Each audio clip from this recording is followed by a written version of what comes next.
someone has lived or worked in a neighborhood for 2, 3 decades, you now just ask them to leave, or say you have to leave if you can't afford it. I have a real problem with that. So that's why I want to talk about some of the tactics. So, those who may be listening to the podcast, who might be in the neighborhoods that are on the fringe of being gentrified.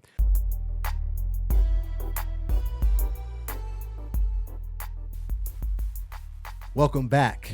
Welcome back. This is the people's voice. I am Trey Evans, and I am the people's voice. Thank you again for checking out the podcast. It is greatly appreciated, as always. To those who are new to the podcast, thank you for checking out the podcast and checking in with us. We know that you can be spending your time listening or doing something else, so it is always appreciative when we have your attention. So thank you again. Today, I want to talk about, and excuse me as I adjust my mic here, sorry. Today, I want to talk about gentrification. Gentrification. And I have to say it twice because sometimes I mispronounce words. And so I want to make sure that I am clear as I juggle the mic again. Apologies. But I want to talk about gentrification today. And not just the process of gentrification, because, that's widely known at this point, but also some of the tactics, if you will, or measures that are used to basically get the process of gentrification established in neighborhoods. And then also want to talk about some of the residue effects of gentrification beyond just the removal of residents who once lived in those areas but then are no longer capable of living in those areas because of the change with gentrification. So I kind of wanted to look at it from that aspect. Some of the tactics that are being used to create an atmosphere of gentrification, and then also want to talk about some of the additional residue effects that occur beyond just residents moving out, and then of course offer some recommendations and solutions to how to slow the process down if you're living in one of those neighborhoods that have been identified for gentrification, and at least be able to fight back and sustain, if you will, in those neighborhoods if you still want to live in those neighborhoods. Because, listen, when we talk about gentrification, oftentimes we talk about it on such a big scale that we forget that these are individual neighborhoods where people live. Not only do they live there, but they've built their entire lives there. There's a community, their families, and so it really is saddening a lot of times when you see some of these neighborhoods just go through this transformation. But let me get into gentrification, and then I'll continue to go on as we move along here. So, as always, the first thing I want to do is give a definition of what gentrification is. And, I always like to start with a definition because, that kind of sets the tone, gives us a good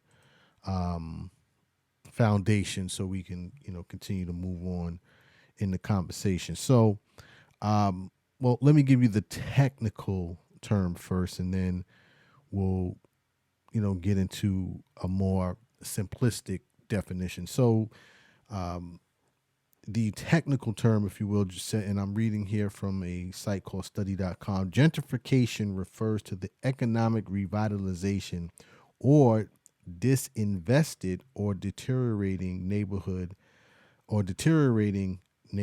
by means of investment Let me read that again. It refers to the economic revitalization of a de-invested or deteriorating neighborhood by means of investment of uh, demographic change. It says here, in most instances, gentrification occurs when there is a large and existing wealth of inequality between members of a community, which can often be tied to systematic racism.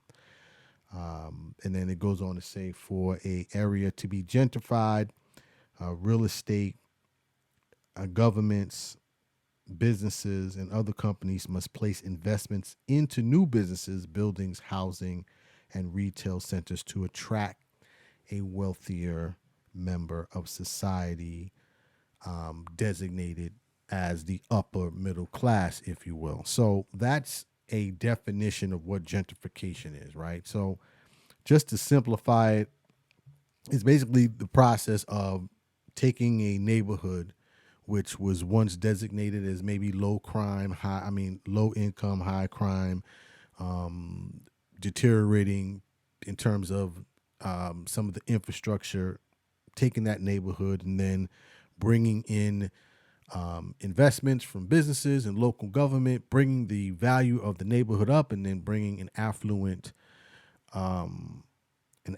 population into those neighborhoods. So that's gentrification in a nutshell. And then often what happens in that process is that the people who once occupied that neighborhood then have to find a place to go. And that's where I then take the conversation and kind of shift it in a different direction because, like I said, today I wanted to focus on gentrification, but some of the tactics that are involved with gentrifying a neighborhood. Okay. And so one of those tactics is making the neighborhood what is called broken window policing. And broken window policing is basically when the neighborhood or the individuals in the neighborhood are constantly under surveillance, constantly being attacked in terms of policing, um, and they're being cited, I should say, not attacked, but cited in terms of policing. And a lot of the citations and the things that they're being ticketed for and the things that they're being harassed about are minor in nature. But this is a tactic that is used to begin the process of gentrifying the neighborhood, right? Because one of the draws, if you will, to a neighborhood once it becomes gentrified is that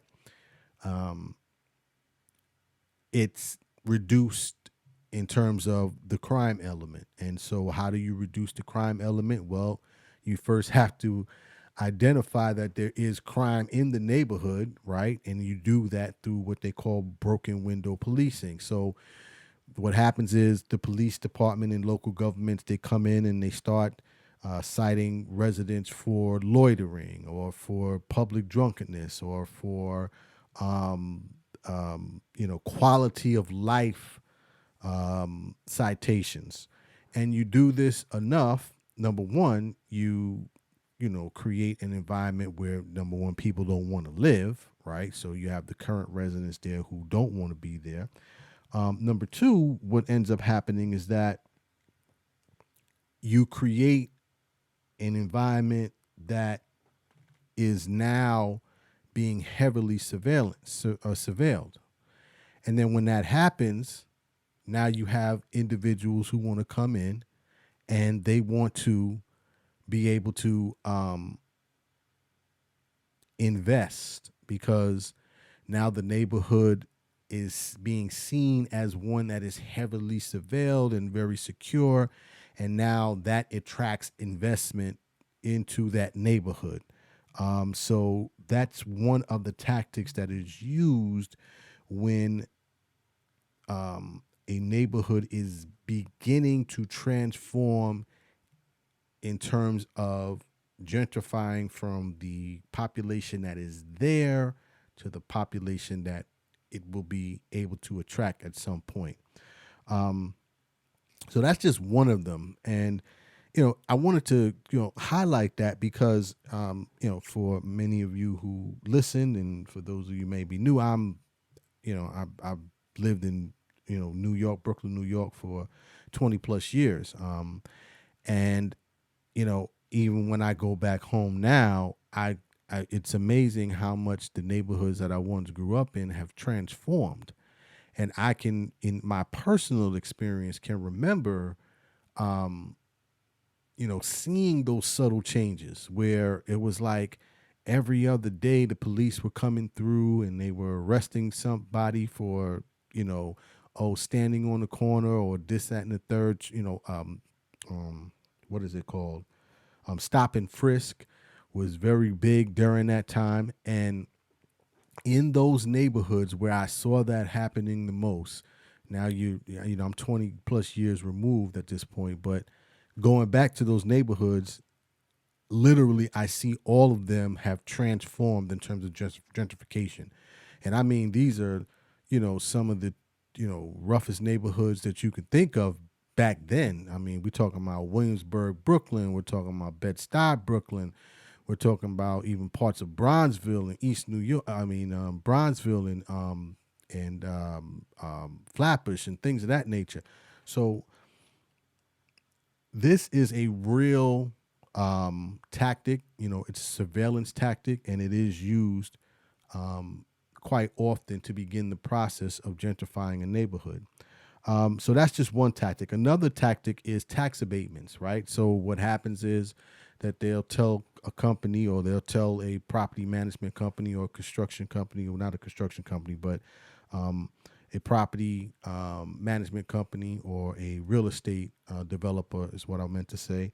They'll say, well, we'll give you X amount of tax abatements, which basically is just tax breaks for those who may not understand a tax abatement. We'll give you a tax break, and for you to come in to basically tear down this neighborhood or build over here in this lot, and then put up these expensive, usually office or high-rise residential spaces, and that way you can attract a what they deem a more wealthier population or upper middle class population, so you can begin to charge the rents necessary to make a profit. Or they'll say, hey, well, we have these buildings here that are for sale. If you're willing to come in and buy these buildings here, we'll give you a tax break. And then, of course, the building is purchased by the developer or the real estate property management company. And then after that, what ends up happening, rents go up, and unfortunately the people that live in the neighborhood are not able to stay. So just want to recap real quick. Two of the things in terms of tactics that are used to gentrify a neighborhood. Number one, you have surveillance or the broken window policing policy. Second one is tax abatements or tax breaks that are given to wealthier developers and business owners to come in to set up shop to begin the process of gentrifying a neighborhood. One of the ones that I recently learned about is a tactic called blight removal. And blight removal, what this deals with is basically you'll find that in a neighborhood that is on the verge of being gentrified, many of the owners in those neighborhoods, who may be of minority backgrounds or not, not all impoverished neighborhoods are occupied by minorities. Just want to make that fact very clear. But what happens is that blight removal is the process of basically the local governments. They use judgments against homeowners and and also against business owners. So they'll come in and they'll say, well, they'll give you a violation because your roof may not be up to code, or they change the code and say, well, all roofs in this area have to be this way, or you have to have this type of piping, you have to have this type of um, electric runs in your home, and your house is not up to code.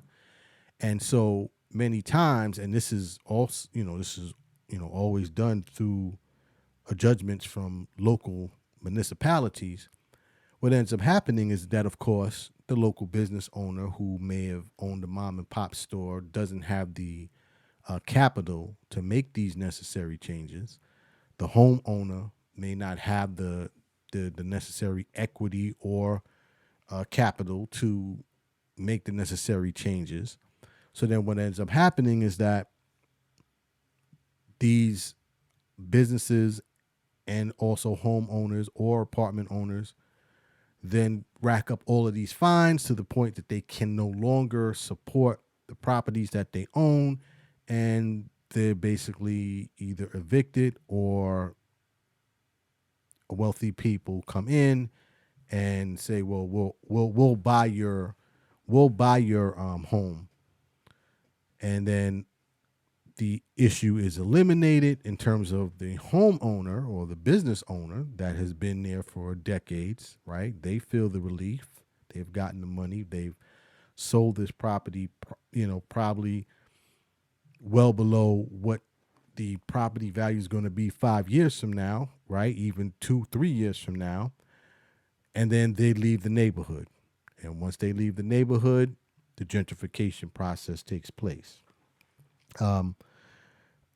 Another tactic that is used, and I'm just going through a few of them. Like I said, I wanted to focus today on just the tactics because I think getting ahead of the action, right? Giving the information to people when they can, in these neighborhoods, and they can see the change coming, may give them an opportunity to be able to head some of this off and prepare to hold on to their neighborhoods. Because look, you know, it's easy for someone to say, well, if you can't afford it, just leave. Well, it's not that simple. It gets very cost prohibitive for someone to leave, and then you have to take the community aspect into account. I mean, someone has lived or worked in a neighborhood for 2, 3 decades. You now just ask them to leave, or say you have to leave if you can't afford it. I have a real problem with that. So that's why I want to talk about some of the tactics. So, those who may be listening to the podcast, who might be in the neighborhoods that are on the fringe of being gentrified, you at least have some heads up on what is going on in your neighborhood, which is always, and I'll just to double back, which is why it's always important to be very involved in your local politics. And I recently just had a conversation with a group of individuals discussing this very point. So many times people are polarized by, or I should say, fascinated by the voting or the discussion regarding the president of the United States. Oh, it's the president, the president, the president.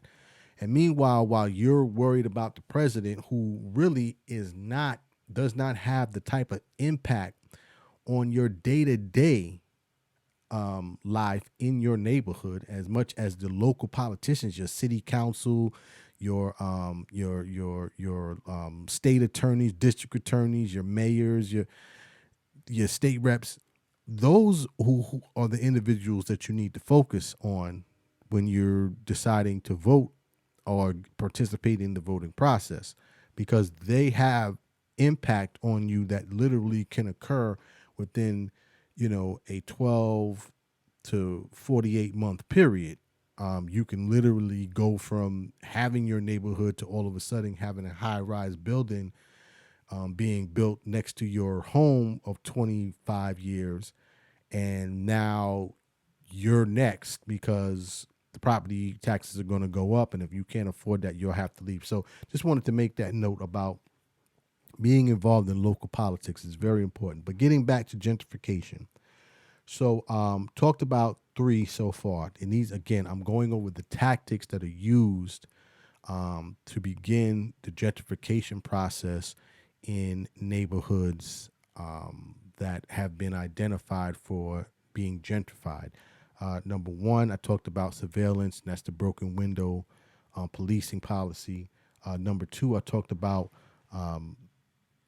the tax abatements or tax breaks that are given to businesses to encourage them to come into these neighborhoods. And then number three, I just talked about the blight removal, which is basically an increase in code violations that are assessed to business owners and also to homeowners, which make it very difficult for individuals to maintain their properties in these neighborhoods. Of course, one of the other ones is de-investment. And so what happens is that you'll notice in these neighborhoods for long periods of time, nothing is done, right? So there's no funding for infrastructure improvement.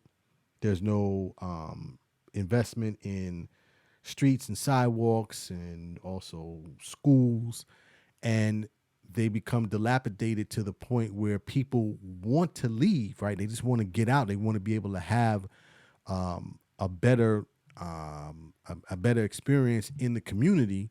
Meanwhile, while the property values are low and people begin to sell, they're like, well, I just want to get out of here. That's when people swoop in, particularly businesses or wealthy real estate developers. They come in, they swoop in, they get the property, and then they begin to build. And of course, gentrification process takes place. So de-investment, that's the process of not investing in a community, is also a tactic that is used. And again, I'm not talking about things that are just happenstance. These are strategically done to decrease the value of a neighborhood so they can begin the gentrification process. So very key. And then one more, I mean, literally, there's about 20 different tactics that I've researched, but I just wanted to kind of hit on some of them, some of the ones that are, I guess, much more visual that you can actually see as a resident in these communities. The Another one I wanted to hit on, which kind of goes towards a little bit towards the broken window policing policy, is also criminalization or talking negative or criminalization of the neighborhood. Right. Again, this is where you'll constantly hear how bad and out of control the crime is. Right. You'll hear it time and time again. And don't get me wrong, there are neighborhoods where the crime is legitimately bad, but you'll hear it to the point where they'll start making comments like the criminal element in the neighborhood needs to be. And again, these are conversations that begin in rooms that a lot of times the residents who eventually are going to become victim of the gentrification, or I should say, yeah, I don't know how else to say it, the victim of gentrification, they're not in these rooms. So this is the type of conversation that goes on to. You'll find also removal of park areas. This happens a lot. All of a sudden you'll go by and the park is closed. Why is the park closed? Well, they're telling people, well, basically we're going to redevelop the park and put, a shopping center here. So you'll see that a lot. You'll also see lack of public of restrooms. I mean, the list goes on and on and on. But again, I just wanted to cover some of the tactics that are used when gentrifying a neighborhood begins. So I talked about some of the tactics. I want to just play this clip real quick from Brick TV, where I want you to hear from a local resident of kind of what her feelings are, or what her experience has been when a neighborhood becomes gentrified. And then I'll get into some of the solutions or ways that you can kind of get ahead of this to prevent this from happening. I know I talked a little bit about the political process, but also want to get a little bit deeper. But listen to this resident from Brooklyn, New York, as she describes her experience from being in a neighborhood that was gentrified. So check this out. They got rid of and had to find other places to relocate, and they're offering, yes, they're building all these buildings and they're offering low-income housing, but it's not really low-income housing. They're charging quite a lot and people can't afford it, so they're either moving to Florida or Atlanta, Georgia, or Pennsylvania or anywhere else. It's gotten really bad, congested. The streets are like caving in. It's total chaos. Some of these buildings. And that's from a resident that is living in these neighborhoods where it doesn't seem like once that doesn't seem once these neighborhoods are gentrified, it causes a residual effect, right? Not only, as she mentioned, that those neighbors that were once in these neighborhoods had to leave and go to, I mean, going from Brooklyn, New York down to Florida is not just a change of neighborhood, it's a change of your life. Like, you're literally changing your life. And that part of it is often not discussed in terms of what happens when this type of change occurs. Let me play the clip from one more resident, and then I'll wrap up with the solutions. But check this out as well. So we'll play that. People's, tastes. It's nice to have a lot of these stores and a lot of new buildings, restaurants, but it took away a lot of what was really once a neighborhood. And now you have a lot in the community where people don't really know each other. But the biggest thing is the negative aspects, where a lot of people who were forced out. And that's really, the biggest concern that has, unfortunately, a lot of people are gone. The negative And that's the biggest thing, right? It's no longer a community and the people have to leave.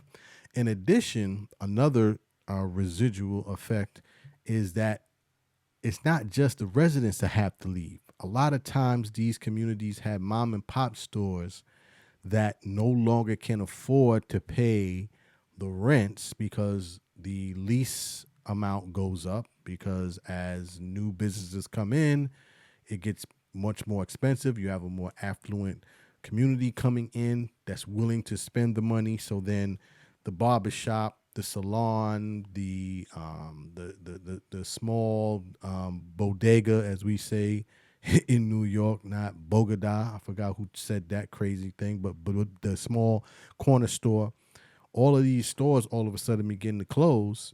And then when you go back to these neighborhoods, like I started, when I went back to my old stomping grounds not too long ago, I mean, I seen corner stores turned into like corner cafes with little chairs outside and everything. It's the improvement in terms of the neighborhood is great, right? The from a visual standpoint, right? The aesthetics of the neighborhood is great.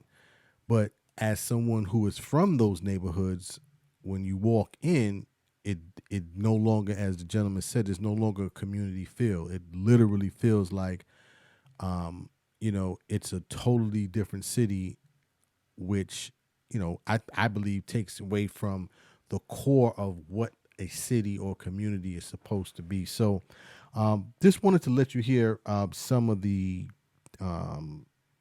directly from some people who have actually dealt with this on a personal basis. So wanted to also to talk about some of the things that can be done as a result of gentrification, or at least be able to work on staying in these neighborhoods if there are individuals who choose to stay in the neighborhood. So again, one of the things that you want to work on is rent protection. And this, again, kind of have to work hand in hand with politicians. And, many times in these neighborhoods, voter turnout is very low.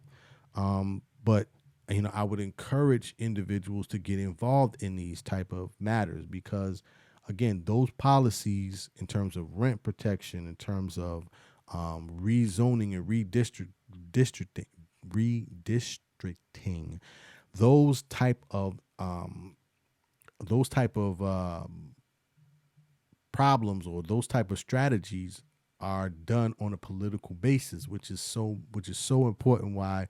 Which is why it's so important that you have to be involved and in the voting process, and being connected with the local politicians in that area. So that's definitely something that you want to do.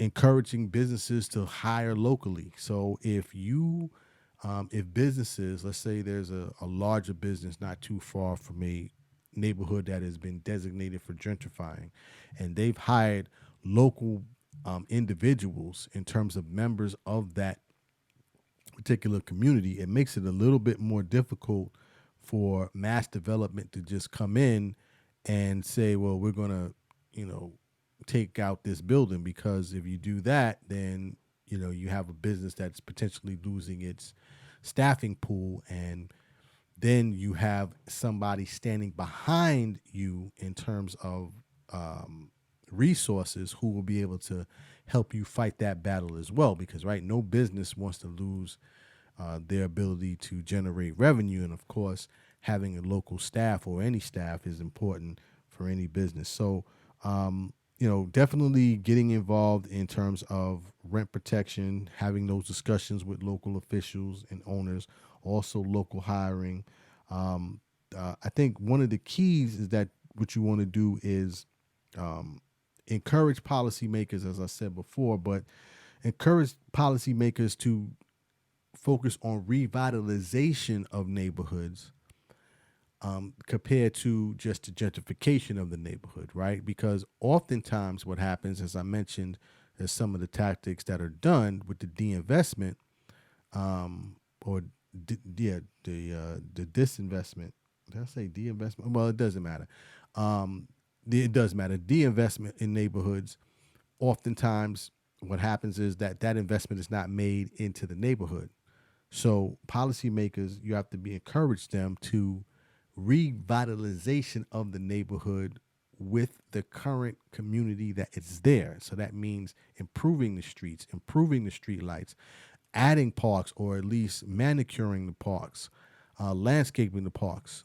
It has to be a consistent flow of work that has to be done to maintain the neighborhood, but encouraging them to revitalize and preserve the neighborhood, as opposed to gentrification, focuses more on individuals who are in the neighborhood as opposed to the potential individuals or the potential renters that can come into the neighborhood that will eventually push up the prices and force businesses and individuals to have to leave their communities, which we definitely don't want to see for those who want to be in the neighborhood. You can talk about low income housing, but many times once these developers move in, they'll section off maybe 10 apartments, if that, and then the rest of it is just outrageous rents, which they know that individuals can't afford to sustain. So that is what I wanted to discuss today, the tactics that are used in the gentrification process. As always, I do hope this was informative. If you find value in this information, please share this information on your social media platforms. Also, subscribe to the podcast. If you want to leave me a comment, you can leave me a comment at Trey Evans. I am Trey Evans on Twitter, Instagram, and also Facebook. Trey Be Talking on Instagram, or you can go to the website Trey Evans. And all comments are welcome, as always. So that is my time for today. As always, dreams are not just for sleeping. Please wake up and live your dreams. My name is Trey Evans. the people's voice. Tell somebody about the dream. Salute.